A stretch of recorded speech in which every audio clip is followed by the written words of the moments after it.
பார்க்கணும். இன்றைக்கி 2 வருஷத்துக்கு முன்னே இருந்த யாழ்ப்பாணம் எப்படி, அங்கே வன்னியிலேருந்து வரும்பொழுது வம்மியாளுக்கு கடந்த பிறகு நம்ம எத்தனை செக் பாயிண்ட் கடந்து கொண்டு வந்திருந்துக்கிறோம், எந்த இடத்துல போலீஸ் இருந்தால் ஜிஐடி இருந்தால் புலனாய்வு எந்தெந்த சூழலில் இருந்துச்சு. இன்றைக்கி அப்படி ஒரு நிலைமை இருக்குதா?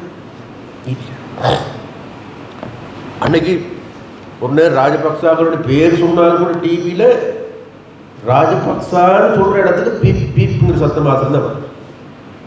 அப்படிதான் வாய் திறக்கிறது இல்லையா? இன்றைக்கு தாராளமாக பேசுகிறாங்க.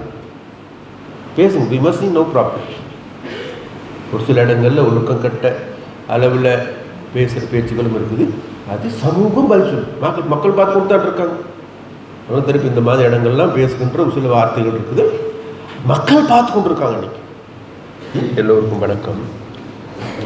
விஷயமாக இந்த நிகழ்வு என்பது முக்கியமான நிகழ்வு. அந்த நிகழ்வில் கலந்து கொண்டிருக்கின்ற எங்களுடைய மத தலைவர்களே, அதே போன்று எங்களுடைய அமைச்சர் ஆனந்த விஜயபால் அவர்களே, அதே போன்று எங்களுடைய ஆளுநர் வைத்தியநாயகன் அவர்களே, அதே போன்று எங்களுடைய பாராளுமன்ற உறுப்பினர்களான இளங்குமரன் அவர்களே, ரஜீவன் அவர்களே, பவானந்தராஜ் அவர்களே, அதே போன்று எங்களுடைய அமைப்பின் செயலாளர் ரவிஸ்ரீவர்தன் அவர்களே, அதே போன்று வருகை தந்திருக்கின்ற இராணுவம், போலீஸ் உள்ளிட்ட உயர் அதிகாரிகளே, அது மாத்திரமல்ல எங்களுடைய அரசு திணைக்களத்தின் அனைத்து அதிகாரிகளும் முக்கியஸ்தர்களும் இதுக்கு வருகை தந்திருக்கிறார்கள். அவர்களுக்கு மனது வணக்கத்தை தெரிவித்துக் கொண்டு, அதே போன்று சிவில் அமைப்புகள், அதே போன்று ஏனைய பொது அமைப்புகள், அதே போன்று விசேடமாக எங்களுடைய ஊடகங்கள், ஊடகவியலாளர்கள் அனைவருக்கும் எனது வணக்கத்தை தெரிவித்துக் கொண்டு, விசேடமாக இந்த ஊடகவியலாளர்களுக்கு ஒரு பெரிய பொறுப்பு இருக்குது. அப்போ அந்த பொறுப்பு தான் விட இந்த செய்திகளை, எங்களுடைய இந்த செய்தி என்பது ஒரு முக்கியமான செய்தி என்று நான் நினைக்கிறேன். நான் கடந்த 15 வருடங்களாக யாழ்ப்பாணத்தில் இருந்தது. இப்போ நான் கண்டிருக்கின்றது தான் இன்றைக்கு ஒரு பெரிய அகோரமான நிலைமை யாழ்ப்பாணத்தை ஆட்டுவிக்கின்ற ஒரு நிலைமை. அப்போ அந்த நிலைமையில் இருந்து எங்களுடைய யாழ்ப்பாணத்தை மீட்பதற்கான வேலை திட்டம். அப்போ அந்த வேலை திட்டத்தை முன்னெடுக்கின்ற முன்னோடிகளாக இருக்க வேண்டியது வேறு யாருமல்ல, ஊடகங்கள். ஆனால் இன்றைக்கு ஒரே ஒரு ஊடகம் தான் வருகிறது. மற்ற ஊடகங்கள்லாம் டிசிசி என்றால் அடித்து பிடிச்சி கொண்டு வருவாங்க. ஆனால் இதுக்கு ஒருத்தரே காரணம் என்ன வரணும். அப்போ அதனால நான் கேட்டுக்கொள்கிறோம். என்ன கேட்டேன், வேறு எதுவும் இல்லை. வர்ணம் எல்லா வேலையும் கொண்டு வரது சரியா.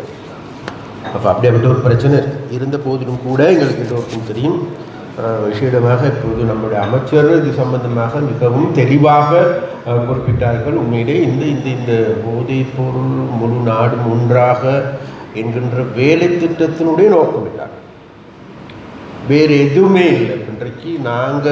இன்றைக்கு அதாவது சாமானிய மனிதர்கள் இந்த நாட்டை ஆட்சி செய்கிறதா அல்லது தாதாக்கள் ஆட்சி செய்கிறதாங்கிறது தான் கேள்வி. இன்றைக்கு 3 மாதத்துக்கு முன்னே அலுவலர் தோழர் போயிட்டு கண்டியில் ஒரு இடத்துல சொல்ல உண்டு தான், நாங்கள் இந்த போதைப் பொருளுக்கு எதிரான நடவடிக்கை எடுத்த போது கதவுகளை திறந்து பார்த்தால் உள்ளே ஒரு கருப்பு உலகம் இருக்கு. அப்போ எங்களுக்கு நாங்களும் முடியுமா இருந்திருக்கோம். அதாவது அந்த கதவை அப்படியே எடுத்து மூடி போட்டு நாங்களும் இந்த 5 வருஷமோ 10 வருஷமோ எங்களோட காலத்தை மூடி போட்டு எப்படியோ போயிருக்கலான்னு போயிருக்கோம். ஆனால் நாங்கள் தீர்மானிக்கிறது இருக்கிறது ஒன்று கருப்பு உலகமா அல்லது வெள்ளை உலகமா இருக்கிறது.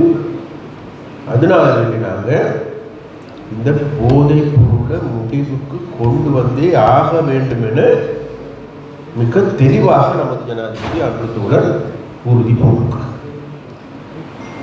அப்போ அது அவ்வாறான முடிவெடுத்ததன் பிறகு அவருக்கான அச்சுறுத்தலும் அதிகரிக்கும். அப்போ அந்த வேலைகளில் முன்னெடுக்கின்ற முன்னோடிகள் தான் எங்களுடைய அமைச்சர் ஆனந்த விஜயபாலன். இதில் விசேடமான கவனிப்பு செய்கிறது யாருன்னு கேட்ட வேணும் நம்மளோட ஆனந்த விஜயபாலன். அப்போ அவருக்கு எதிராக இன்றைக்கு சமூக வலைத்தளங்களில் ஒரு சில இடங்களில் அது மாத்திரமல்ல காசுக்கு அல்லது வேறு அந்த கருப்பு உலகத்தினுடைய பணம் விளையாடுவதையும் காண முடியாது. அடுத்து உங்களுக்கு எல்லாருக்குமே தெரியும், எங்களுடைய செயலாளர், பொதுஜன பாதுகாப்பு அமைச்சருடைய செயலாளர் ரவி ஸ்ரீவர்தன் எடுத்துக்கொண்டால் அவர் வந்து முன்னர் போலீஸ் திணைக்களத்தில் இருக்கின்ற பொழுது ஒரு மிக முக்கியமான பொறுத்தராக இருக்கிறது. அப்போ அவங்கள அப்போ இந்த ஒரு டீம் ஒன்று சேர்ந்து நாங்கள் இந்த இந்த இந்த போதைப் பொருள்லேருந்து இந்த நாட்டை மீட்கிறதுக்கான வேலையை ஆரம்பித்த பொழுதுதான் நமக்கு தெரியுது. நான் கேட்டால் இது இன்னொரு அரசாங்கம் ஒன்று இருக்குமா, அதுக்கு பதிலாக இன்னொரு அரசாங்கம் இருக்கு. இது போலீஸுகளுக்கு, இராணுவர்களுக்கா, அல்லது சிஐடிலையா, அல்லது புலனாய்வுலையா, பாஸ்போர்ட் கண்ட்ரோல்லையா, அல்லது ஏர்போர்ட்லையா, அல்லது எல்லா இடத்துலையும் நாட்டில் இருக்கிற நடிகர்களா, நடிகைகளா, பாடசாலை ஆசிரியர்களா, அதிபர்களா, எல்லாருமே இருக்கு. ஏதோ ஒரு வழியில் இரையாயிருக்கணும். இப்போ எனக்கு முன்ன பேசும்பொழுது நம்மளோட அமைச்சர் சொன்னார், இந்த பாடசாலைகள் இவ்வாறான பிரச்சனை வருது. நான் இந்த பிரச்சனையை அடிக்கடி சொல்லிவிட்டது. யாழ்ப்பாணத்தில் இருக்கிறது ஒரு பிரபலமான பாடசாலை. அந்த பிரபலமான பாடசாலையில் 8ஆம் வகுப்பு படிக்கின்ற மாணவன் பையிலிருந்து போதைப்பொருள் கண்டுபிடிச்சு கிளாஸ் டீச்சர் எடுத்து கொண்டு போகிறாங்க. பையன் எடுத்துக்கொண்டு டீச்சர் யார் பிரின்சிபல் சொன்னாராம், வெளியில் சொல்லாது, சத்தம் கூடாது.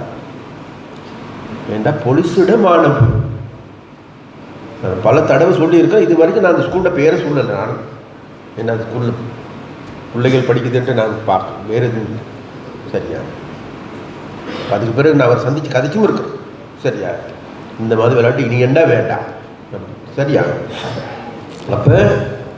அப்போ நான் சொல்ல வரட்ட இந்த மாதிரியான சம்பவங்கள் நிறைய இருக்குது. அதான் நம்மளோட ஆனந்த விஜயபால் சொன்னார். என்னன்னு கேட்டால், எங்களோட குடும்பங்களையும் இருக்குது.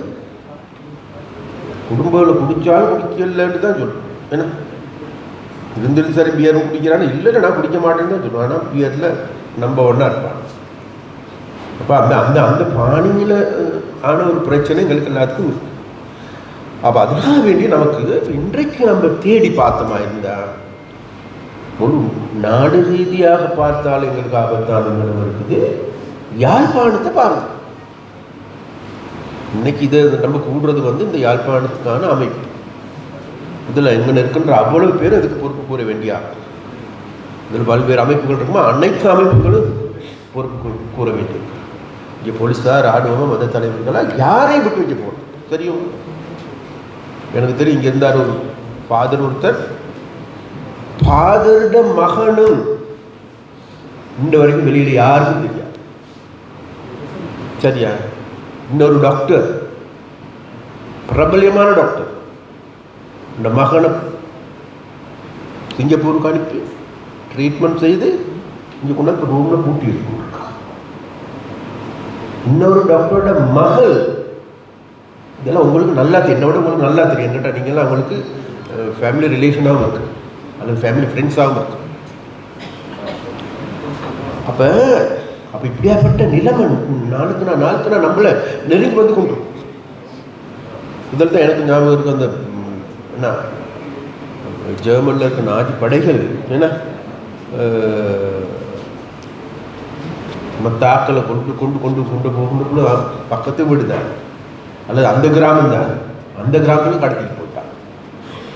அப்படி பக்கத்து வீட்டையும் கடத்திட்டு கடைசி நேரத்தில் தண்டை வீட்டுக்கு வரைக்கும் சத்தம் போடுறதுக்கு யாரும் இல்லை, உதவி செய்கிறதுக்கு யாரும் இல்லை. அது மாதிரி இந்த போதைப் பொருள் என்பது வந்திருக்கின்ற போதைப் பொருள் இருக்கிற டாக்டருக்கு நல்லா தெரியும்.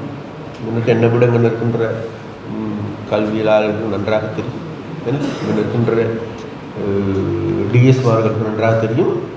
இந்த நச்சு போதைப் பொருள் ஒன்று இருக்குது, கண்டுகொள்ள முடியாது. அவர் குடிக்கலையா, போதை பாவிச்சிருக்கானா இல்லையான்ட்டு தெரியவே தெரியாது. அப்போ அந்த வகையான போதை வந்து இன்னைக்கு எங்களுடைய இளைஞர் சமுதாயத்தை அல்லது எங்களுடைய மாணவர்கள் மறந்துடாங்க. 48 லட்சம் பிள்ளைகள் இருக்குது. நம்ம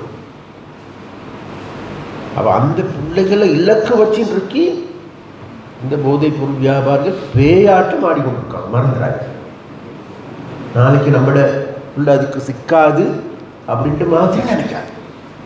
பல்வேறு வழிகள் இந்த ஃபேஸ்புக் கேம்பெயின் உண்டா, கெட் டுகெதர் துண்டாப்போம், பார்ட்டிஸ் துண்டாப்போம், டூர்ஸ் துண்டாப்போம். நான் சொல்கிறது எல்லாமே அதே மாதிரி மோசமான வேலைகளுக்கு செல்வது இல்லைன்னா இதுகள் எல்லாமே இலக்கு. அப்போ அப்படியாப்பட்ட இலக்கு உண்டாக இன்றைக்கு விசேடமாக யாழ்ப்பாணத்திற்கு இன்னைக்கு இந்த இந்த இந்த இந்த சம்பவங்கள் நாளுக்கு நாள் பெருகி கொண்டு போகும். அப்போ அந்த பெருக்கத்தினுடைய தன்மையை நாங்கள் பார்த்தமாக இருந்தால் உண்மையிலே 2025ஆம் ஆண்டு யாழ்ப்பாண போலீஸ் நிலையத்தினுடைய நிலைமை என்ன, அதில் ஒரு ரிப்போர்ட்டில் ஒன்று சொல்கிறாங்க. சரியா, ரிப்போர்ட்டில் சொல்கிறாங்க,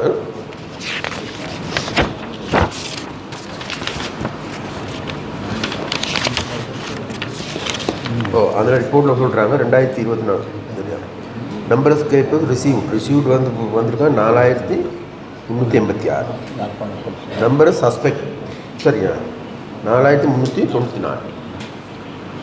இதை இன்றைக்கு எனக்கு ஞாபகம் இருக்கு, இன்றைக்கு ஒரு 4 வருஷத்துக்கு முன்பு இங்கே இருந்தார் அந்த ஹெச்கோய் ஒருத்தர் இருந்தார், திசமாராவிலிருந்து வந்தவர். அவருக்கு நான் கேட்டேன்,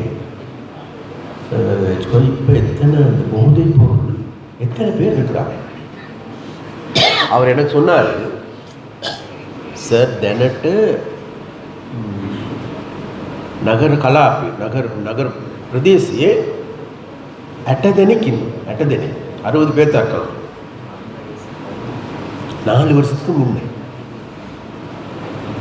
பிறகு அதே நேரத்தில் அவர் 1 வருஷத்துக்கு பிறகு அவர் ரிட்டையர் ஆகி போகிறாரு.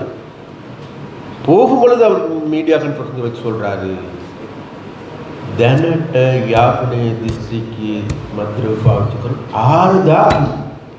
4000 பேர் இருக்கிறாங்க. இது இன்னைக்கு 2.5 வருஷத்துக்கு முன்னே சரியா. ஆனால் இன்றைக்கு நம்ம பார்க்குமா இருந்தால் அதை விட பயங்கரமான ஒரு நிலைமை நமக்கு ஏற்படுது. ஒரு போலீஸ் பிரிவில் மாத்திரம் சரியா 4000 பேர் சஸ்பெக்டாக அல்லது ரிசீவ்டாக எடுத்துக்கொண்டால் 4000 பேர். நான் சொல்ல வரேன், நான் கேட்ட வேறு இல்லை. அப்போ இன்றைக்கு நாங்கள் பார்க்கின்ற போது இதெல்லாம் எல்லா பக்கத்துலையும் அதிகரித்து கொண்டு. அப்போ அதனால இந்த போதைப் பொருள் வியாபாரம் கூடுதலாக இலக்கு வைக்கிறது இளைஞர்கள். அப்போ அந்த இளைஞர்கள்ங்கிறது வேற நம்மட பிள்ளைகள். இப்போ நமக்கு எல்லாமே இருக்கின்ற சவால்கள் நம்மட பிள்ளைகளை பாதுகாத்து கொள்றதா அல்லது இப்படியும் நாங்கள் இப்படியே படிக்க வச்சு வெளிநாடு காட்டி போகிற பிள்ளை அப்படின்ட்டு நாங்கள் நினைச்சு கொண்டு இருக்கிறதா. அப்போ இந்த இடத்துல ஒரு பிரச்சனை இருக்குது. என்னை பொறுத்த வரைக்கும் நான் சொல்கிறோம் தானே வேறு இல்லை. உண்மையிலே நாங்கள் அந்த போதைப் பொருள் நீக்கிறதுக்கான வேலை திட்டத்தை நம்ம ஆரம்பிச்சோம். அதனால நாங்கள் எல்லாத்துக்கிட்ட கேட்டுக்கொண்டோம் தானே அரசாங்கன்ற வகையில் நாளை மறுநாள் 16ஆம் தேதி ஜனாதிபதியின் தலைமையின் கீழே இதுக்கான கூட்டம் இருக்கின்றது. நாங்கள் மக்கள்கிட்ட கேட்டுக்கொள்கிறோம் தான், இது நாள் வரைக்கும் இந்த போதைப் பொருளுக்கு பின்னால் இருந்தவர்கள் அரசியல்வாதிகள்.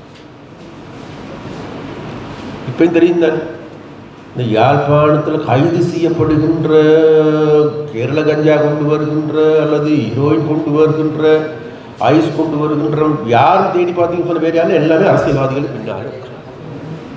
கட்சியில பேரை சொல்லவும் விரும்பல, எனக்கு அதெல்லாம் பகிரங்கமாக வந்திருக்குது பேர் பார்த்தீங்க.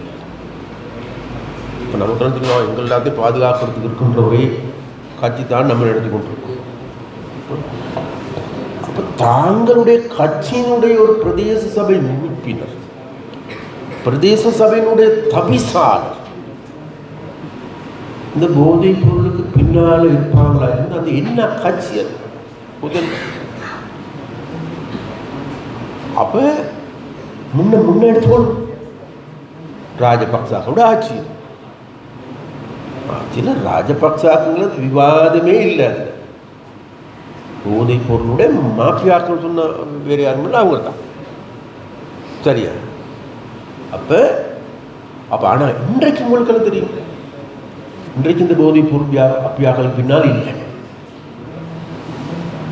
அப்போ அதுக்கான மீன் எங்களுக்கு இருக்குது என்னன்னு கேட்டு ரைட். அப்படி வந்து இந்த போதைப் பொருள் இருந்து எங்களுடைய சமுதாயத்தை மீட்பதற்கான வேலை திட்டம் முன்னெடுக்கப்பட்டது. அதற்கு அனைவருடைய பங்களிப்பு தேவை. விசேஷமாக மத தலைவர்களுடைய பங்களிப்பு தேவை, அத்தியாவசியம். நாளைக்கு கோயில்களையும் பள்ளிகளையும் சர்ச்சிலையும் கூட இது சம்பந்தமாக தியானங்கள் செய்யணும், விரிவுரைகள் செய்யணும், அல்லது எல்லாம் செய்யும். தென்னிலங்கையில் எடுத்துக்கொண்டீங்கன்னா ஒரு சில பன்சலைகளில் அங்கே இருக்கின்ற விக்குமார்கள் பண சொல்கிறதே போதை பத்த அப்படியே ஒரு டென்ட்ரிங்காக வந்து கொண்டு கேட்டால் இதை முடிவு கொண்டு வந்து ஆகும்.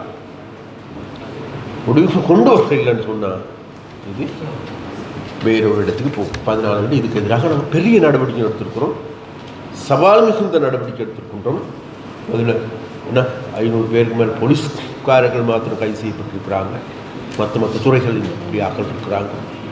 பெரிய ஜம்பவான்கள் நடத்தி கொண்டிருக்கிறார்கள். எல்லாம்னா வெளிநாடுகளில் கோடிக்கணக்கில் சொகுசாக இருந்தவர்கள் தேடி பார்க்கின்ற பொழுது வேறு எதுவும் இல்லை, எல்லாமே போதைப் பொருளுக்கு பின்னால் இருக்கின்றவர்கள். அப்போ அதில் இன்றைக்கு நாங்கள் காலையில் கிளிநொச்சி மகாநாடு போடணும். அதன் போது அங்கே உள்ள மக்கள் சொல்கிறவங்களுக்கு அந்த கசிப்பு வியாபாரம் நடக்குது, பக்கத்தில் எல்லாம் பார்த்து கொண்டு இருக்கிறாங்க. எங்களோட பிள்ளைகள் நாசமாக போகுது, பார்த்து கொண்டு இருக்கிறாங்க. போலீஸ் மேலே குற்றச்சாட்டுகள் முன் வச்சாங்க. சரியா? இப்போ நான் சொல்ல வரேன், நான் கேட்டப்பா அப்படியாப்பட்ட ஒரு நிலைமை.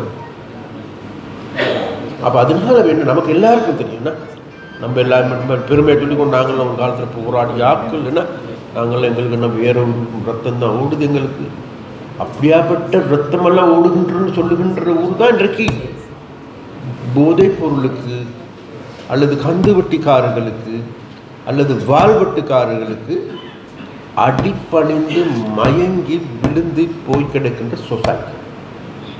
பேசுறது இல்லை, எங்களோட புத்திஜீவிகள் யாருமே பேசுறது, போதைப் பொருளை பற்றி பேசுறது, நல்ல விஷயங்களை பற்றி பேசுறது குறைவிட்டு.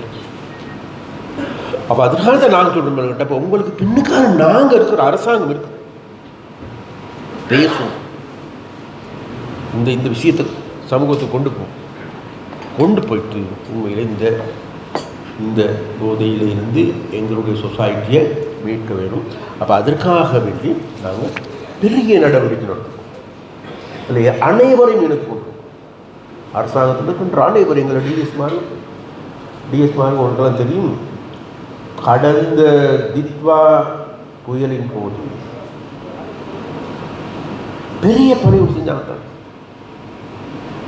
பெரிய பணி செஞ்சாங்க நம்முடைய ஜிஎஸ் மாதிரி. அதான் இது நாள் வரைக்கும் ஒன்று சேர முடியாதுன்னு சொன்னேன், வேலை செய்ய மாட்டாங்கன்னு சொன்னேன், அல்லது வந்து சும்மா என்ன நேரத்தை போக்குறதுக்கு மாத்திரம் தான் இங்கே வாராங்கன்னு சொல்ல, அல்லது 12 மணியாக பிள்ளைய டியூஷன்லேருந்து எடுக்க போகணுன்ட்டு ஓடி போடுறதுக்காக இருக்கின்ற அரசு ஊழியர்கள்ட்ட எங்களை இருந்தாங்கன்னு சொல்லி கொண்டிருந்தாங்க. ஆனால் அப்படியாப்பட்ட ஆட்கள் இன்றைக்கு இரவு பகல் பாராது வேலை செய்ய இந்த தித்வா புயலிலிருந்து எங்களுடைய சொசைட்டியை பாதுகாக்கும். ஒரு சில இடங்களில் அந்த டிஎஸ்மார் லேடிஸ் எல்லாமே தண்ணி உள்ளுக்கு இறங்கி இடுப்பு வரைக்கும் தண்ணி உள்ளுக்கு மிதந்து கொண்டு போயிட்டு ஆக்கள் உதவி செஞ்சது நான் கண்கூடாக பார்த்தேன். ஒரு சில டிஎஸ்மார் இருக்காங்க, ஒரு சில ஜிஏமார் இருக்காங்க, இரவு பகல் கச்சேரியில் தான் இருந்தாங்க. நம்மளோட மன்னார் ஜிஏ எடுத்துக்கொண்டாலும் சரி, கிளிநொச்சி ஜிஏ எடுத்துக்கொண்டாலும் சரி, அவங்க இரவு பகலாக அங்கே இருந்து வேலை செய்யலாம். அதே போல் நம்மளோட டிஎஸ்மார் பலர் எடுத்துக்கொண்டாலும் சரி, நம்மளோட மாவட்ட அரசாங்கம் அது வேலைகளுக்கு இங்கே நிறைய பேர் இருக்கிற பெண்கள் இரவு பகல் பாராது வந்திருக்கின்ற பொருட்கள் அது பொது செய்து மக்களுக்கு பெற்றுக் கொடுக்கறது எந்த விதமான எதிர்பார்ப்பும் நம்ம செய்யணும். அப்போ நாங்கள் சொல்கிறோம், அதாவது ஒரு அனர்த்தத்தின் போது நாங்கள் ஒன்று சேர்ந்துருக்கோம். அதே போன்ற அதை விட பயங்கரமான அனர்த்தமாக கருதி இந்த போதையில் இருந்து எங்களை மீட்கிறதுக்காக நம்ம எல்லாமே ஒன்று சேர்ந்தே ஆகும். நான் சொல்கிறேன், வேறு மார்க்குன்னா கிடையாது. பேன் கேட்டால் நாங்கள் வேணா கைது செய்யலாம், அல்லது கொண்டு போய் சிறையில் போடலாம், அல்லது புனர்வாழ்வளிக்கலாம். இது அல்ல இதுக்கு தீர்வு. நமக்கு எடுத்துக்கொண்டால் நம்மளோட மாவட்டம் தான் இலங்கையில் கூடுதலான வறுமை கூடிய மாவட்டம். மற்ற இடங்களில் 5.3 தான் இருக்குது. இங்கே வந்து 7%, 7.2% நம்ம இருக்குது. இங்கே நமக்கு நம்ம வடமாகத்தின் வறுமை இல்லை. வறுமை எங்கே கூட இருக்குதோ அந்த இடத்துல வன்முறைகள், சீரழிவுகள், போதைப் பொருள், அது மாத்திரமல்ல அந்த இடம் தான் கல்வியிலையும் பின்தள்ளப்பட்டு. இப்போ நம்ம ஒரு பக்கம் கல்வி புலமை வாய்ந்தவன் பெருசாக சொல்லி கொண்டிருக்கோம். ஆனால் நம்ம கல்வியிலையும் பின்தள்ளப்பட்டு இருக்கிறோம். அதுவுளுக்கு வறுமையும் கூடின பிரதேசமாக இருக்குது. அதுவுளுக்கு அந்த வறுமைக்குள்ளாகப்பட்ட பிரதேசங்கள் கல்வியிலை பின்தள்ளப்பட்டிருக்குது. கல்வி எங்கே இல்லையோ அந்த இடத்துல போதைப் பொருள், சீரழிவுகள் அதிகமாக. வறுமை எங்கே இருக்குதோ அந்த இடத்துக்கு கல்வியும், வறுமையான குடும்பங்கள். அப்போ அதனால் இந்த வறுமையிலிருந்து மீட்பதற்காகவும் நம்ம வேலை திட்டம் இருக்கும். அதான் பிரஜாசக்தி வேலை திட்டம். மறந்துறாங்க, பிரஜாசக்தியை பற்றி கற்றுக்கும்போது வேறு வேறு ஆக்கள் வேறு வேறு அந்த அரசியல் கோணத்துக்கு பார்க்குறது. நமக்கு தெரியும் முழு நாட்டில் இருக்கின்ற மக்களையும் இந்த பிரஜாசக்தி வேலையோடு இணைத்து கொண்டு ஒரு குடும்பங்களோடு இருக்கின்ற தகவல்களையும் நல்ல முறையில் திரட்டி கொண்டு அந்த குடும்பங்கள் அதுகளிலிருந்து மீட்கிறது எப்படி என்கின்ற ஒரு உரையாடலை நாங்கள் செய்தாகும். அதற்கான ஒரு நீண்ட நாள் வேலை திட்டம் தான் இந்த பிரஜாசக்தி வேலை. அதே போன்று தான் இந்த போதைப் பொருள் ஒழிப்பு வேலை திட்டம். அப்போ அதனால் அந்த நம்மளோட அரசாங்கத்தின் பக்கம் அந்த பக்கத்தால் வேலை திட்டம் இருக்குது. வறுமை ஒழிப்பதற்கு, அவர்கள் தொழில் வாய்ப்பு வழங்குவதற்கு இன்றைக்கி யாழ்ப்பாணத்துக்கு பெரிய அபிவிருத்தி திட்டங்கள் இப்போ வேகமாக வந்து கொண்டிருக்கு. எப்படியும் இந்த வருடங்கிறது கூடுதலான முதலீட்டாளர்கள் வரக்கூடிய வாய்ப்பு இருக்குது. இன்னைக்கு காலையில் கூட நான் ஆஸ்திரேலியன் அம்பாசடரை சந்திக்கும் பொழுது அவர் கூட சொன்ன ஒருத்தம் அங்கே இருக்கின்ற டயஸ்போராக்கள் பார்த்து கொண்டிருக்கிறாங்க இங்கே வந்து முதலீடு வாரத்துக்கு எப்படி எந்த நம்பிக்கையோட வாருது. நாங்கள் சொன்ன வேறு எதுவும் இல்லை, நாங்கள் நம்பிக்கையோடு வர சொல்லுவோம். முதலீடு செய்கிறாங்கள இல்லை, முதல்ல வந்து பார்க்கணும். இன்றைக்கி 2 வருஷத்துக்கு முன்னர் இருந்த யாழ்ப்பாணம் எப்படி, அங்கே வன்னியிலேருந்து வரும்பொழுது வம்மியாளுக்கு கடந்த பிறகு நம்ம எத்தனை செக் பாயிண்ட் கடந்து கொண்டு வந்திருந்துக்கிறோம். எந்த இடத்துல போலீஸ் இருந்தால், ஜிஐடி இருந்தால், புலனாய்வு எந்தெந்த ஊழல் இருந்துச்சு. இன்றைக்கி அப்படி ஒரு நிலைமை இருக்குதா? அன்னைக்கு ஒரு நேரம் ராஜபக்சாக்களோட பேர் சொன்னாலும் கூட டிவியில் ராஜபக்சான்னு சொல்கிற இடத்துக்கு பீப் பீப்புங்கிற சத்தம் மாத்திரம் தான் வரும். அப்படிதான் வாய் திறக்கிறது இல்லையா? இன்றைக்கு தாராளமாக பேசுகிறாங்க. பேசுங்க, விமர்சனம் நோ ப்ராப்ளம். ஒரு சில இடங்களில் ஒழுக்கம் கட்ட அளவில் பேசுகிற பேச்சுக்களும் இருக்குது. அது சமூகம் பதில் சொல்லு. மக்கள் பார்த்து கொடுத்தாட்டு இருக்காங்க. திருப்பி இந்த மாதிரி இடங்கள்லாம் பேசுகின்ற ஒரு சில வார்த்தைகள் இருக்குது. மக்கள் பார்த்து கொண்டு இருக்காங்க இன்றைக்கி. அதனால் மக்கள் தீர்ப்பு கொடுப்பாங்க. எங்களுக்கு அந்த நம்பிக்கை. சரி, நாங்கள் வந்து உண்மையிலே இப்போ இந்த அரசியலை சரி, இந்த அரசாங்கத்தையும் எடுத்துக்கொண்டாலும் கூட எங்ககிட்ட இருக்கிறதை கொடுத்து போட்டு போகிறதுக்கு தான் நாங்கள் இருக்காரு. எல்லாரும் மட்டும்தான் எங்களோட பொலிசியாக. அப்போ அந்த நேரத்தில் நம்பிக்கை இருக்குது. மக்கள் 4 நாளுக்கு எதை நோக்கி போவாங்கன்னு எங்களுக்கு நம்பிக்கை இருக்குது. அப்போ அதுக்காக வேண்டி நமக்கு எல்லாத்துக்கும் ஒரு கடுப்பாடு இருக்குது. இந்த நிலைமையில் இருந்து எங்களுடைய சொசைட்டியை மீட்க வேண்டும். அதுக்கு இங்கே இருக்கின்ற எல்லோரும் உதவி செய்யுங்கன்னு சொல்லி கேட்டுக்கொண்டு இதை நம்மளோட சமூகத்துக்கு, நம்மளோட கிராமத்துக்கு கொண்டு போவோம், வேலைத்தளத்துக்கு கொண்டு போவோம். சரியா? நம்மளோட கோயிலில் இதுக்கான பூஜைகள் செய்வோம், சர்ச்சில் இதற்கான என்ன திருவெண்பா பாடுவோம், என்ன பள்ளிகள்லையும் சரி, எங்களுடைய பன்சலையிலையும் சரி. இதற்காக நாங்கள் என்ன நாளைக்கு போதை வேண்டாம்னு சொல்லி நாங்கள் ஒரு நாளைக்கு என்ன அதற்கான ஒரு மத ரீதியான நடவடிக்கை எடுப்பார்களாக இருந்தாங்க. எங்களோட மத தலைவர்கள் எல்லாருமே சொல்வார்கள், போதை பொருளுக்கு எதிராக அது அருவர்க்க செயல் அப்படின்ட்டு சொல்லுவோமா இருந்தால். பாடசாலைக்கு எங்களோட அதிபர்கள் எல்லாருமே சேர்ந்து சொல்லுவாங்களா, இதிலிருந்து மீட்கும் என்று சொல்லுவாங்க. எங்களோட உயர் அரசு அதிகாரிகள் எல்லாம் சொல்லுவாங்களா இருந்தால். டாக்டர்ஸ்மார் எல்லாருமே சத்தம் போட்டு சொல்லுவாங்களா, அந்த போதைப் பொருள் வேண்டாம். நிச்சயமாக அந்த பக்கத்தில் நாங்கள் இருக்கோம். உங்களுக்கெல்லாம் உதவி செய்வோம், ஒத்துழைப்பு தார் 14 வேண்டி அந்த ஒத்துழைப்பை பெற்றுக்கொண்டு நம்ம இதை தோல்வியடை செய்கிறதுக்கு நீங்கள் எல்லாருமே சேர்ந்து ஒன்றாக பயணிப்போம் என்று கேட்டுக்கொண்டு, அதற்காக வேண்டும் உங்கள் அனைவருக்கும் கூடுதலான சக்தியும் வலுவும் மேலும் மேலும் கிடைக்க வேண்டும் என்று கேட்டுக்கொண்டு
இல்லை நான் நீங்கள் நோகன் கொடுத்துட்டேன் அதுதான்